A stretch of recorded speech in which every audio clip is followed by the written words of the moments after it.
Welcome back to Beyond the Clue by Phong. Today, we're diving deep into one of the biggest, most haunting criminal mysteries in American history, and to this day, it remains unsolved. A brutal, enigmatic killer who sowed terror, challenging both law enforcement and the entire public with arrogant coded letters. Who was he? What was his motive? And why, after more than 50 years, does this enigma persist? Let's find out about the Zodiac Killer. To better understand the brutality and mystery of the Zodiac, we need to turn back time to the late 1962, when terror began to spread across Northern California.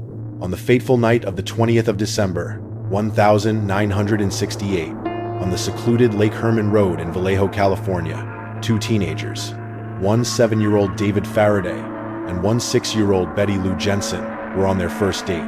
They were attacked by an unknown assailant. Both were shot dead. This is considered the Zodiac's first crime, although he hadn't publicly claimed responsibility yet. 6 months later, on Independence Day, the 4th of July, 1969, the terror recurred. Darlene Ferrin, 22, and Mike Mageau, 19, were attacked similarly in the Blue Rock Springs area.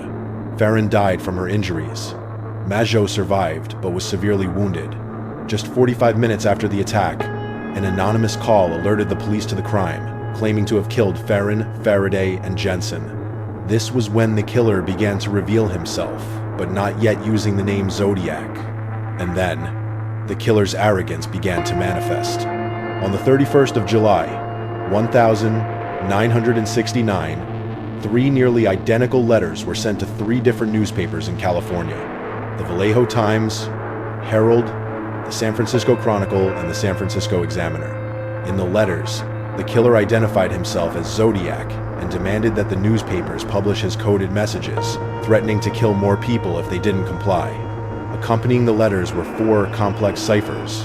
Zodiac claimed that these ciphers contained his identity, although one of them was deciphered by a married couple of teachers, revealing arrogant words about killing people to collect slaves for the afterlife. Zodiac's identity remained a complete mystery. This was the first time in American criminal history that a serial killer used ciphers to challenge the public and the police. Less than 2 months later, Zodiac struck again, this time in the secluded Lake Berryessa area. Students Brian Hartnell and Cecilia Shepard were having a peaceful picnic when they were attacked by a masked, hooded man with a crosshair symbol on his chest. He tied them up and stabbed them repeatedly with a knife. Shepard died from her wounds. Hartnell survived, but was severely injured. The attacker then even wrote a message on the victim's car door himself. Just 2 weeks later, Zodiac committed his most famous crime in Presidio Heights, San Francisco. Taxi driver Paul Stein, 29, was shot dead. However, this time, there were witnesses. 3 teenagers saw the killer wiping down the inside of Stein's taxi. They called the police immediately, but due to a regrettable initial description error, the killer escaped. This was the last time Zodiac was clearly seen.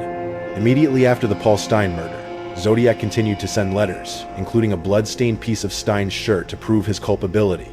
He also sent a letter threatening to bomb a school bus. Zodiac's letters became increasingly arrogant and challenging, constantly mocking the police and newspapers for failing to catch him.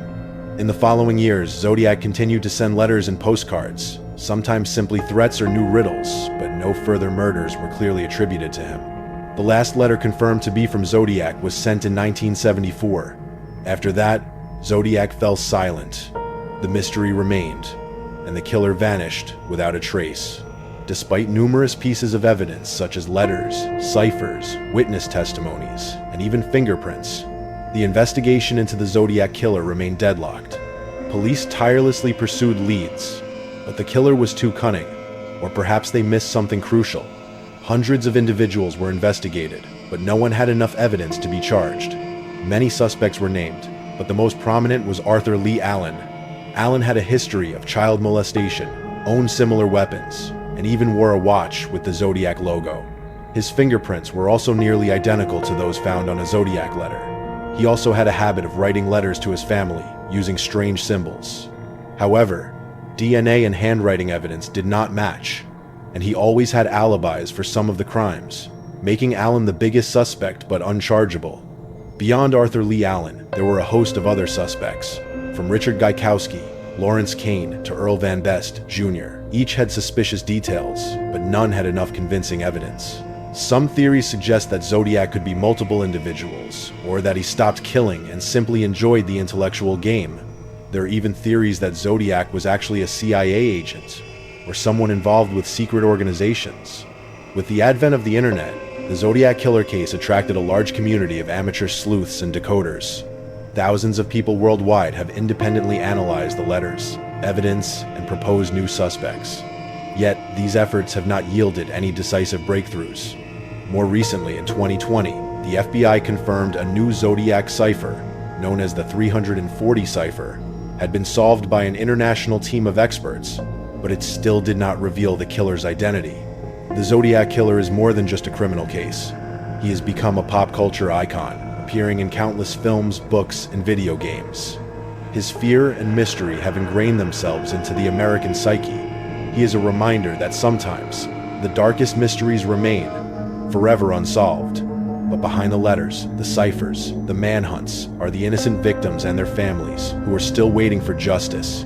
David Faraday, Betty Lou Jensen, Darlene Ferrin, Cecilia Shepard, Paul Stein. Their names are not just statistics.